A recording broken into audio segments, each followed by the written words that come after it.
Okay. That was very exciting stuff. I'm in a room here clearly with a very experienced technology person, room full of CTOs and CIOs and so forth. I'm what you would call an LTO, the least technical officer in the room.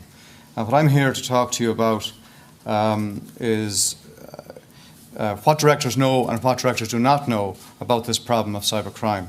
In truth, my overall aim is to talk about the disconnect between people, not just IT people, but people in large, complex organisations, because of the pressure they're under every single day of the week, because of the pace of change, because of the operational silos within which that they operate in, and because of the complexity of those organisations. Most senior people, CEOs in particular, spend, let's say, 80% of their time working on business as usual, 20% of their time on new developments, and another 50% of their time on shocks and surprises. Now, not bad at mathematics, that's 150%. It's one of the reasons why senior people, when you meet with them, glaze over very, very easily, very, very quickly, unless you're crisp and concise and on message with something that is germane to them in that moment and in that day. What I want to do, consequently, is to share with people how they can communicate their message beyond the boardroom door, and doing it in a manner which really influences the way in which organisations are managed, given the tsunami of risks that are facing us. I don't have very many slides. We don't sell products. We trade on experience and knowledge and contacts and things like that.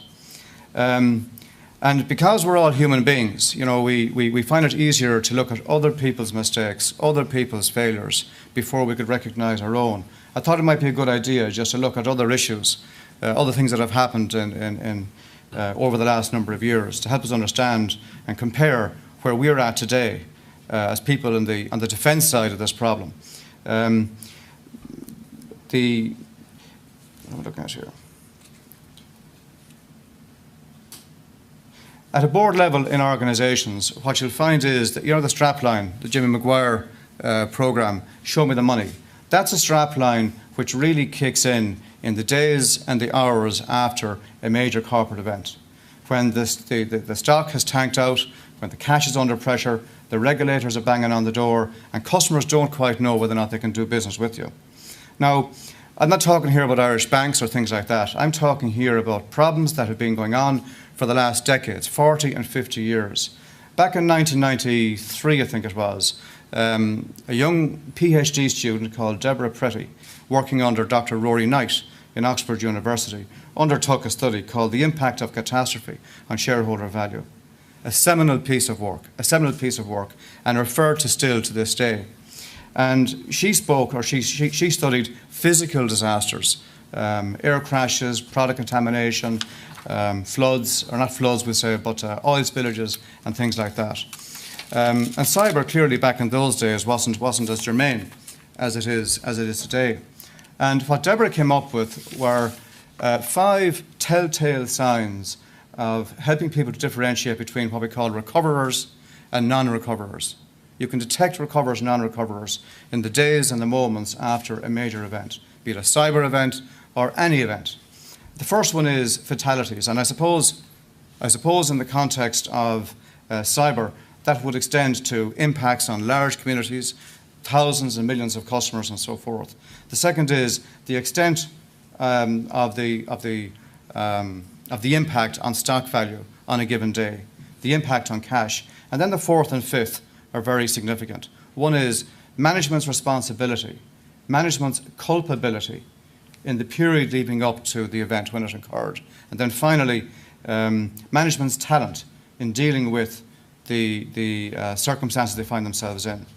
Now, there have been a number of other very, very noteworthy studies, and people find this very interesting. Going back to the late 90s, early 2000s, we had 2 studies in particular that were done on why do companies fail. Is it because of strategic risks? Is it operational risks, financial risks, hazard risks, that is to say, insurance type risks? What do we find? In over 90% of cases, companies fail by dint of some issue attaching to strategic risks and operational risks.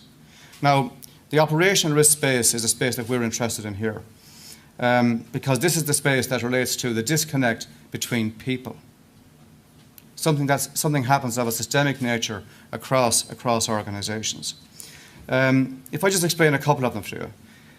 Let's say you've got an organisation, it is international, it is multinational, it needs to be compliant with Sarbanes-Oxley, with the UK Anti-Bribery Act, and it's making investments in overseas markets. Let's imagine a person who is the director of EMEA, Europe, Middle East and Asia.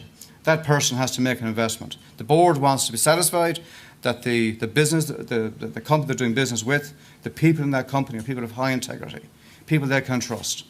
And that person does what we call an advanced due diligence.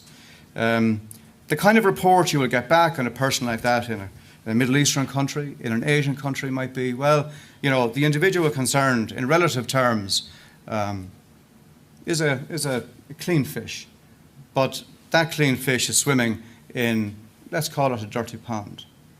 Now, what does that EMEA director do?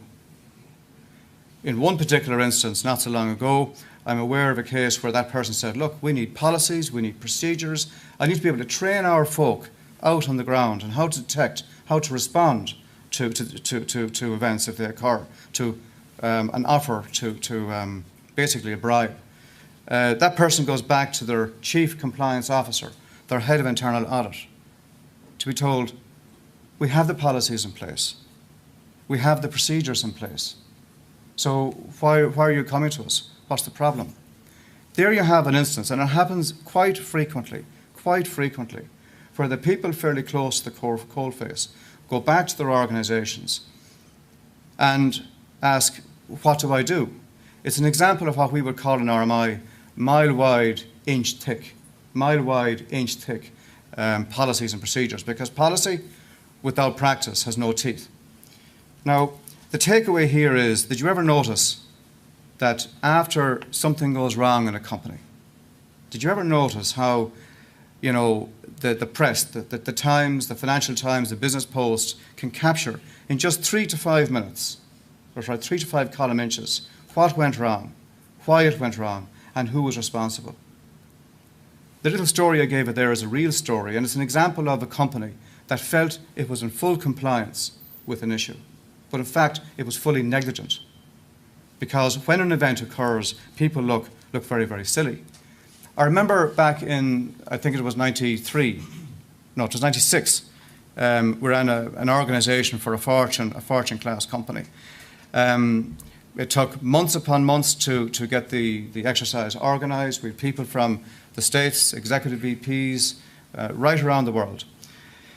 There were two halves of the exercise, the easy stuff, escalating from an emergency to an incident to a corporate crisis, and the functional stuff in the early part of the day went along swimmingly well, as nearly always. But then in the afternoon, people started to present the status reports, impact on cash, back office, procurement, supply chain in particular, and the whole thing fell asunder. Senior people, I'm talking here now about what directors know and don't know. Senior people did not understand their roles. If you think about it, senior people aren't career people in companies. We've gone past the day of a job for life. They're in an organisation for 3 or 5 or 10 years at most. They don't know the moving parts of the organisation. The European Director of Regulatory Affairs in that instance said, you know something? I've been writing reports for the last couple of years. We've made some massive assumptions with regards to spare capacity in facilities in other parts of the world. However, we have forgotten it doesn't have FDA approval. It doesn't have customs clearances and so forth. In that particular instance, that organisation found that in the conduct of a scenario planning exercise, that they had made a massive mistake. Now, the takeaway here is that fact is stranger than fiction. And actually, the takeaway here as well is finding the person who knows the one thing that will stop you in your tracks and cause you to fundamentally reassess your defences.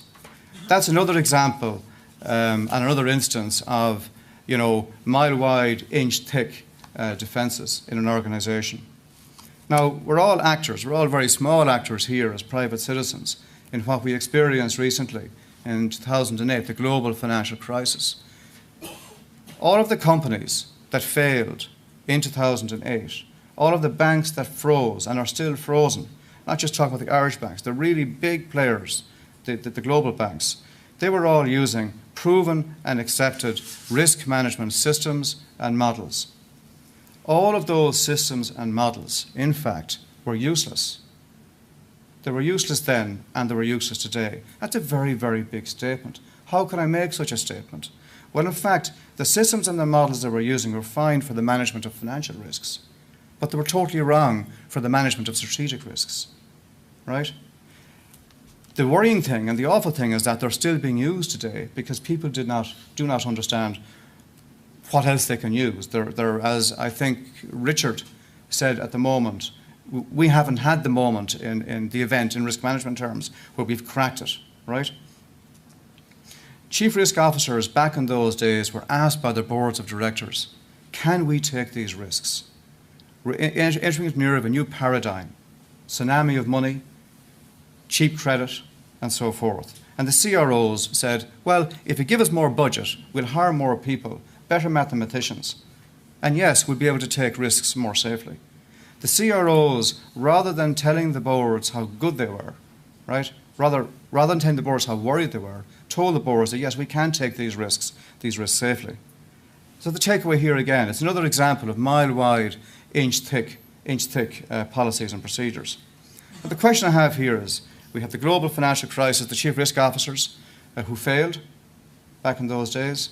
We have the chief compliance officer in a company who says, we have all the policies and procedures, yet the people on the coalface don't know about them. We had the company, global operation, that had fundamental information. It's what we call a known unknown risk. The guy who knew the one thing down here, the information was not being communicated to the directors at a higher level. How many people do we have, do you think, in this room who fall into the same category? How many people are telling their directors and their senior managers how good they are, as opposed to how worried they are?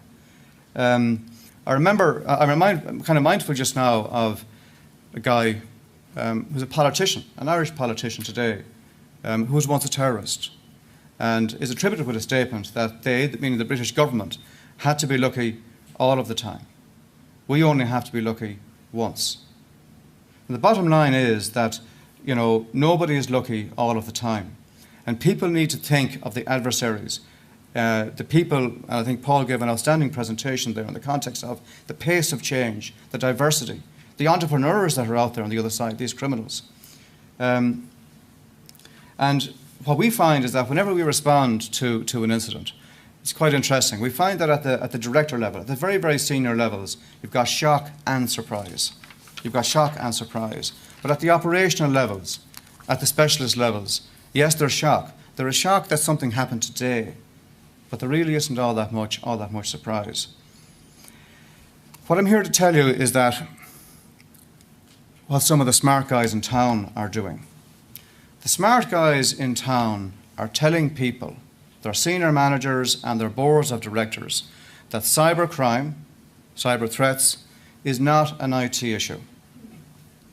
It's a board level issue. It's something which needs to be sponsored at board level in a very functional, very practical way. It's something which needs to be owned at the business level, not the IT level. Why? Why is this the case? It is really very simple. You need to understand this. The pace at which the adversaries, the criminals, are changing their game. I mean, Paul's presentation has changed quite significantly from last December and November when we spoke together to what we have here today. And what happens is that the higher the level of uncertainty that you have in an organisation with regards to the critical organs of your business, the higher the level of uncertainty, the higher up in the organisation that it needs to be considered and managed. You've got what we would call an automatic governance event. An automatic governance event. Fundamental uncertainty. And remember now again, the title of my talk is on what directors know and don't know about cybercrime. When a director of a company is told that there is a material uncertainty or a fundamental uncertainty as to the protection of a vital organ of the business or the business model, right, he automatically is accountable. Fundamental uncertainty equals board accountability. Board accountability. We're concerned in RMI that boards of directors simply do not understand. They don't understand because people in our space, the defenders, right, are asking for more budget, DDoS mitigation, firewalls, viruses and so forth. And of course, people feel constrained saying, yes, thanks for the money and things have improved. Our defences have improved. The reality is that we're maybe not telling our boards of directors that of our worries, of the changes that are taking place, how what we thought was adequate yesterday is not adequate today. Boards of directors need, ladies and gentlemen, boards of directors need to get the bad news first. The bad news. Not the good news, the bad news. But the one thing they don't need is, they don't need surprises. Don't need surprises. If you allow your board of directors, your senior managers, to live in an environment where they've got a sense of security, right? Everything is okay. The guys at the thick end of the fight have it covered.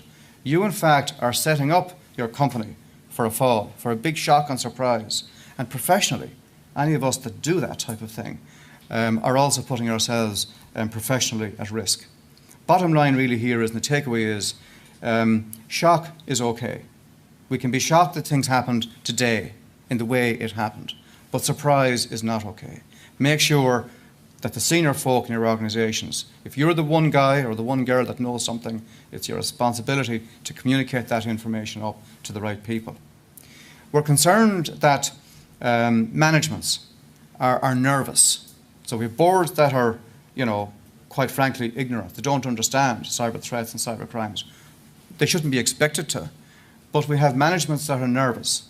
We're concerned that a lot of CTO folk are more concerned, they're looking down on their IT function. They're not looking out. They're not looking at the safety of information, the safety of business processes across the entire organisation. And that, broadly speaking, IT folk fall into kind of two categories. The smallest category are the folk who are in denial.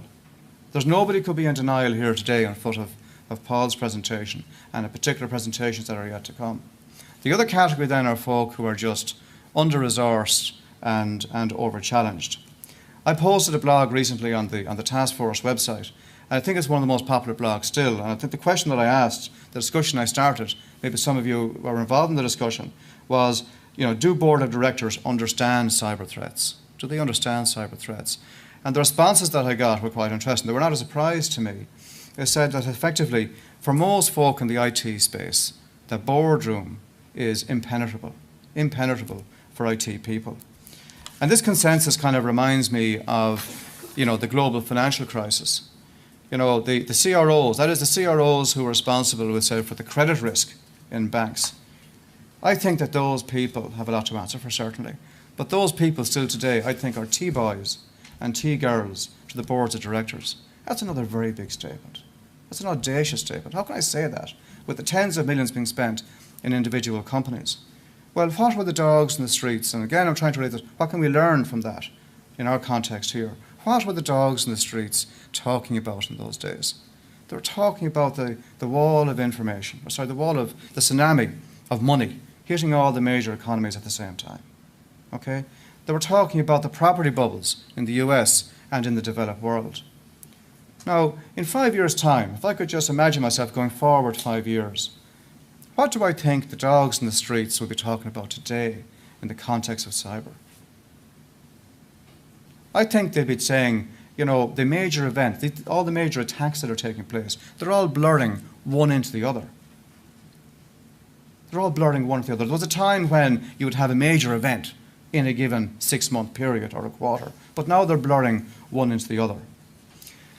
The lessons that we can learn relate to, first and foremost, seeing the elephant in the room. The bottom line is that a thing called VAR, right, value at risk, was fine for the management of certain types of risks in the banking sector, but they were not fine for managing the fabric of the entities that they were there to protect in the first place. An elephant is something like, for example, the Lehman's board. The Lehman's board had 9 retired directors. 4 of them were over 75 years of age. One of them was a theatre producer. One of them was a Navy commander, and only two had direct experience in the financial services sector. That's an example, right, of an elephant.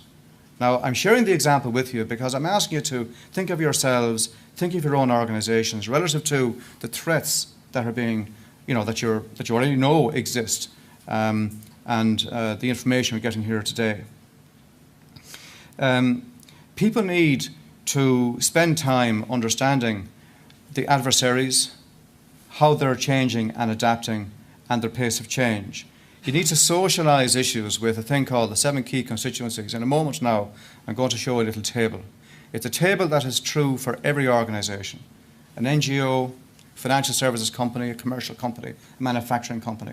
The same type of constituencies exist, but they've all got different concerns and assurance requirements, which I'm going to explain to you in a moment. Because you see, we think that cybercrime assurance are like the roots of a tree. Do you know when at winter time you're looking at your news reports and you see all these trees that fall over on the road? They're mostly kind of beech trees, right? The roots are very broad, but in fact they don't go down very far. They don't go down very far. We need to be working more in the context of oak trees, where the roots are broad but they go down deeply. Why do I say that? What kind of analogy is that? Well, first and foremost, we're talking here about big and basic questioning. Big and basic questioning. And the second is then deep and intelligent interrogation of the answers that we're being provided with. So here's the first table. We have the board, senior management, risk management, information technology, operational management, audit and compliance. Now, the interesting thing here is that if you just look at the concerns there, for example, at a board level, do we have an effective solution in place to protect the business? Okay. What assurance does the board require? It requires regular statements providing independent attestation. Senior management, are the solutions we have in place effective and are they economic? The assurance that would come there perhaps would be regular proofing and rehearsal of incident management capability. Operational management, do we have effective responses to attacks and can we operate 24/7? And the assurance required there is proofing exercises with staff to establish ability and volume impacts. Now, question. Who is providing the assurance in your organisations today? Who's providing that assurance to each of those 7 constituents? Now, I'm a former military man, so I would say yes, all the guns are pointing in the same direction. Because all those concerns that are there are all they're all aligned. They're all pointing towards, in the context of cybercrime, threats and the risks that it presents. But what assurances are being provided and who's providing them across the organisation? That's a critical question. Let's just take for a moment, we'll say the board. The board says, okay, no problem. We're going to get some vendor or consultant who's going to produce a bit of paper that says you've got all the paperwork in place. But what really are we looking for? Are we looking for attestation that the paperwork is right and things are done? Who is determining within the organisation what scenarios we're testing against? Is it the people, for example, that designed the systems and know the limitations? Or is it the people, for example, that know the one thing? Who knows that one thing? That's very important. That is very, very important. And again, I'd re-emphasise, don't provide a false sense of security to your boards of directors. Because if you do that, you're setting up the company for a fall. You're not going to be able to respond, and clearly it's threatening to yourselves as professionals. Senior management. Senior management, for example, require regular proofing and rehearsal of incident management capability. Okay, so what's the most important word there? Regular proofing and rehearsal of incident management capability. I think the most important word there is regular. Because the question I would ask is, how regular is regular? Now, some time ago at the EIRCOM conference and a prior one for the Sunday Business Post, I spoke about strategy, the art of the general, right? And in fact, if you go to the RMI website, rmi.ie, you'll see quite a number of little video clips up there, 3-minute and 5-minute video clips, well worth a look. Because when we walk into an organisation, yes, there are 10 lever arch files on the table. But every organisation, well, most organisations we go into, what is their favourite crisis management plan? It's this one. The blank sheet of paper. The blank sheet of paper. Because the ferocity, whether it's just, a regulator coming in and you've got a dawn raid, that could be a crisis for a lot of organisations. Getting the 10 lever arch files down to 1 page, something like that, right? Something like that is proof that you've thought things through. But something like that document there, right, and I can't give you a full visual because it's a real one, can take about 18 months to a couple of years to develop. Why?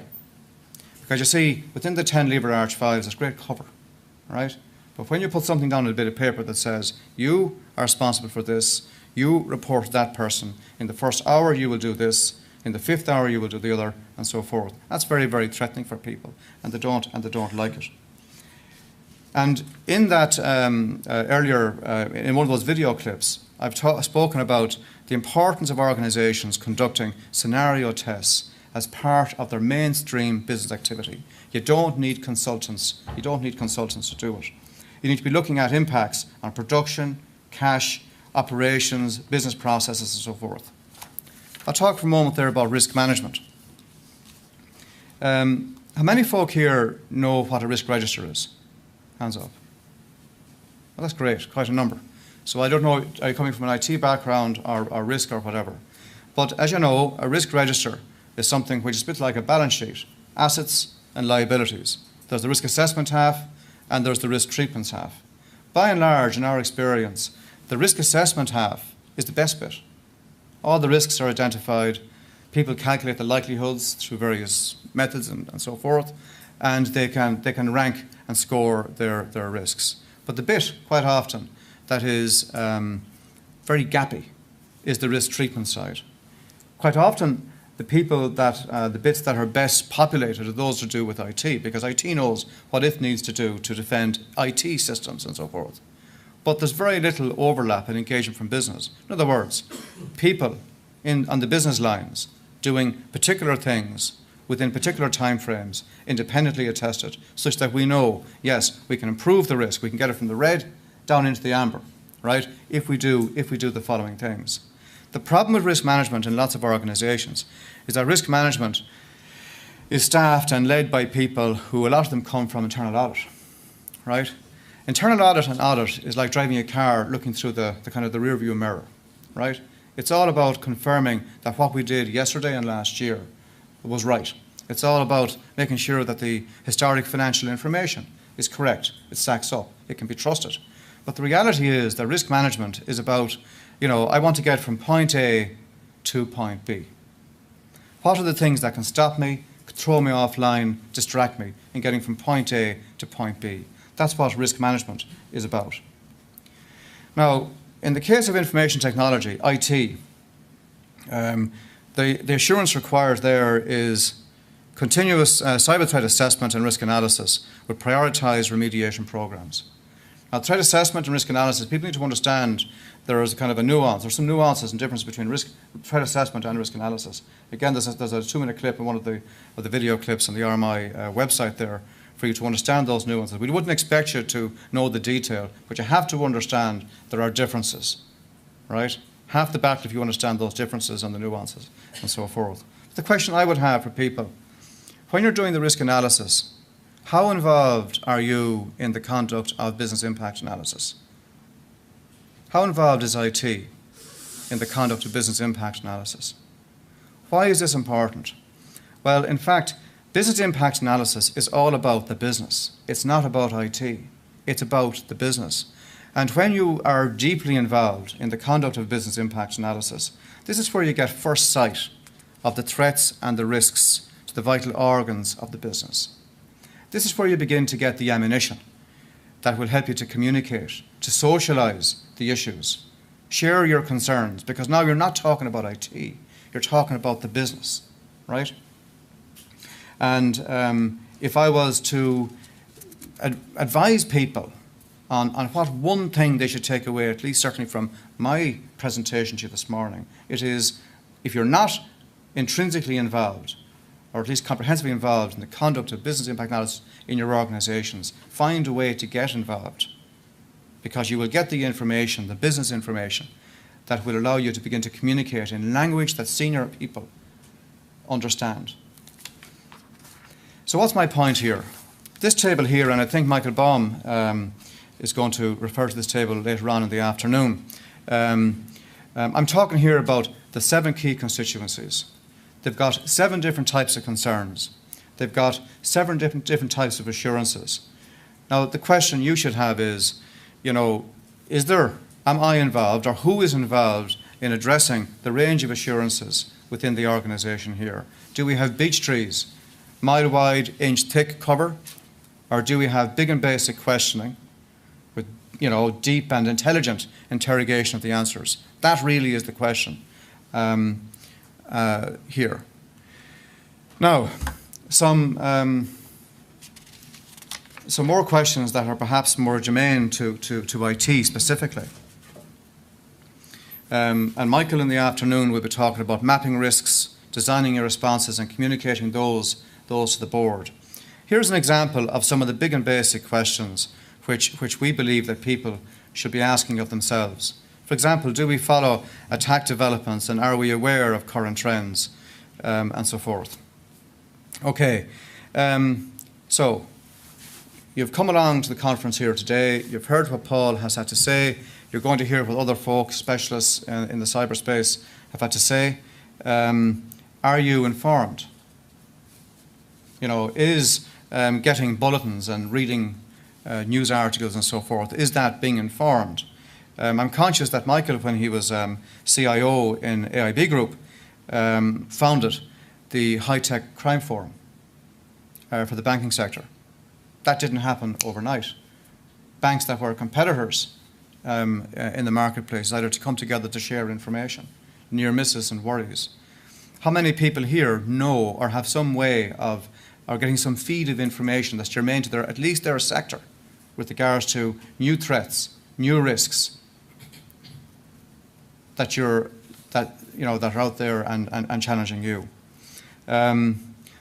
There's one here, have we assessed the extent of loss of information, or are you just assuming that the information is safe? So, okay, for example, you're a bank. DDoS mitigation, firewalls, viruses, all the things that Paul spoke about are important to you. However, when we conduct, we say, investigations, we don't do an investigation these days without an extensive digital and forensic aspect to it. One of the first things the guys will ask you for is your IT user policy. What do we find? Another example of mile-wide, inch-thick. We have a user policy. It's on the internet, it's in a folder, but it's not communicated out to the people with regards to their rights, access rights and privileges and so forth. What does that mean to us at a practical level? It means that information which we discover really has got more of an intelligence value than an evidential value. It also tells us something else. It tells us that people actually don't know where their key information assets are. Yes, you've got an inventory of your physical assets, but most people do not have an inventory of their key IP and their key documents. They know where it should be, but they don't know for sure where it actually is within the organisation. The last question there, for example, is a good one. Do we have a proven digital forensics capability in the event of an incident or suspicious activity? You do or you don't.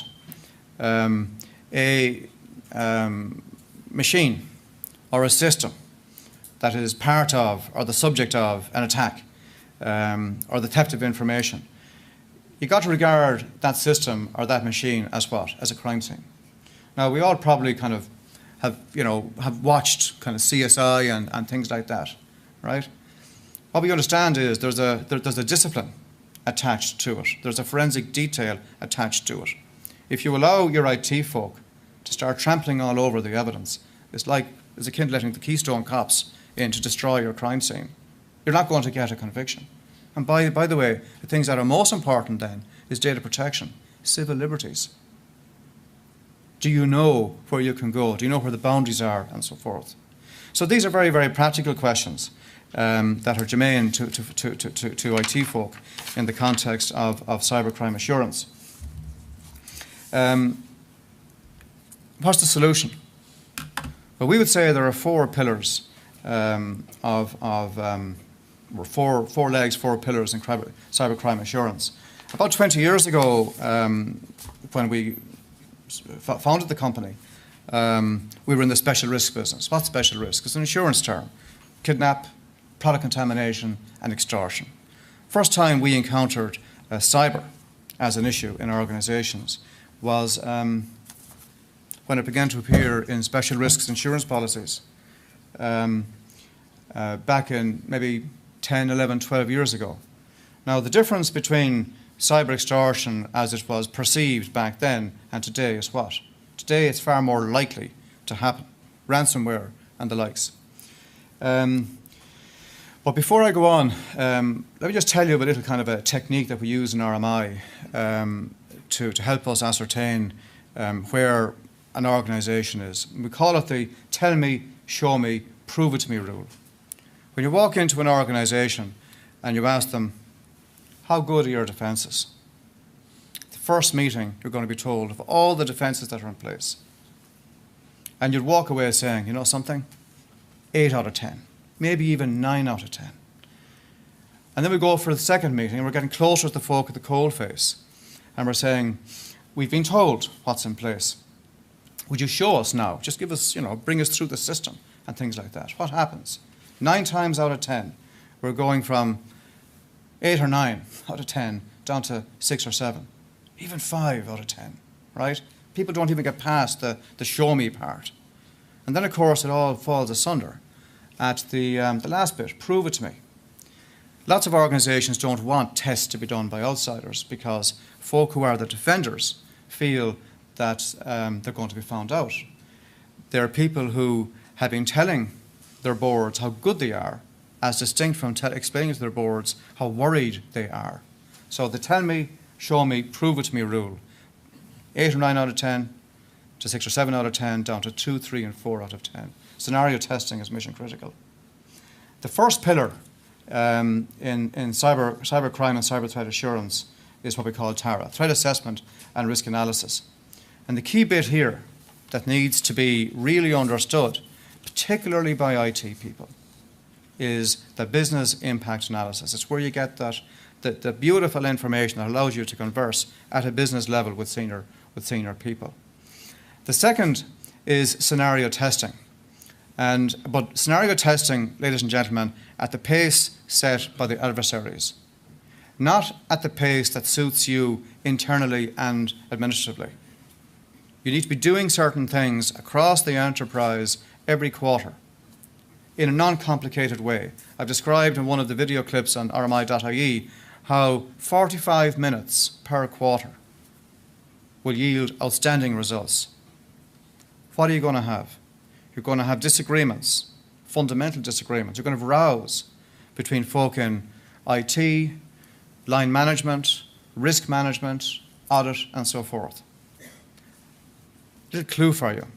Anytime you run an exercise that goes swimmingly well and there were no disputes and no rows, it was not a good exercise, right? The trick is to do these things at a minimum once a quarter in our view, within the security of the room, as distinct from out in front of your competitors and your customers and regulators. Program management. What do we mean by program management? If you get to the point where you remember the earlier slide there, I showed the 7 constituencies, 7 areas of concern, 7 levels of assurance and so forth, 7 different types of assurance. If you get to the point where you are centrally coordinating the risk treatments that are required to give those assurances across those 7 key constituencies, what's that mean? I can tell you now, that means that wherever you are in the classroom today, if you get to that point, you are moving up to or you are at the top of the class, because most organizations don't do it.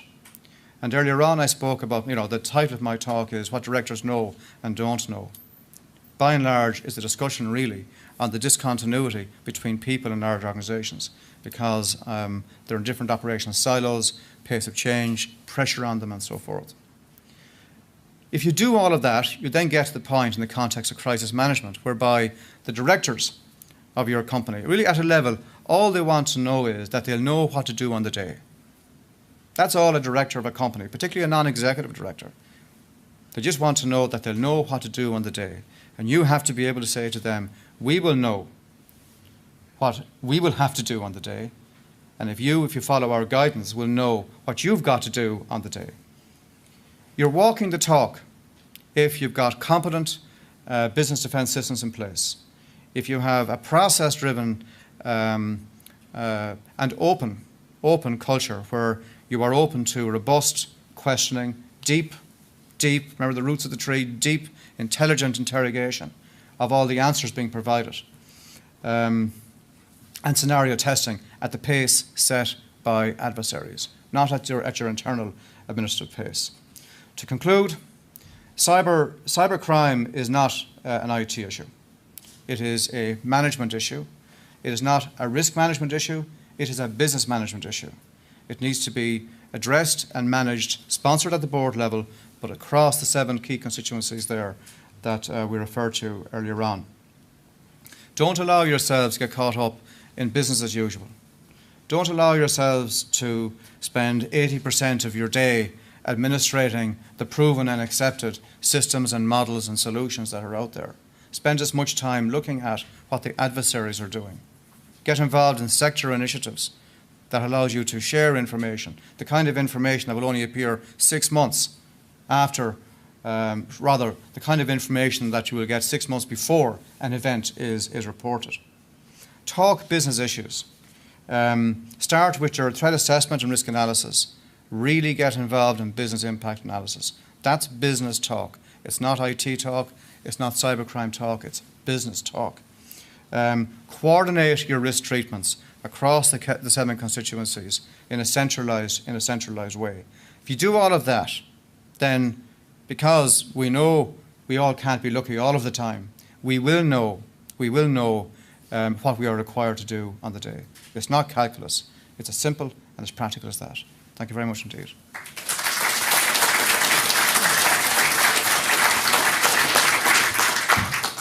Thank you very much.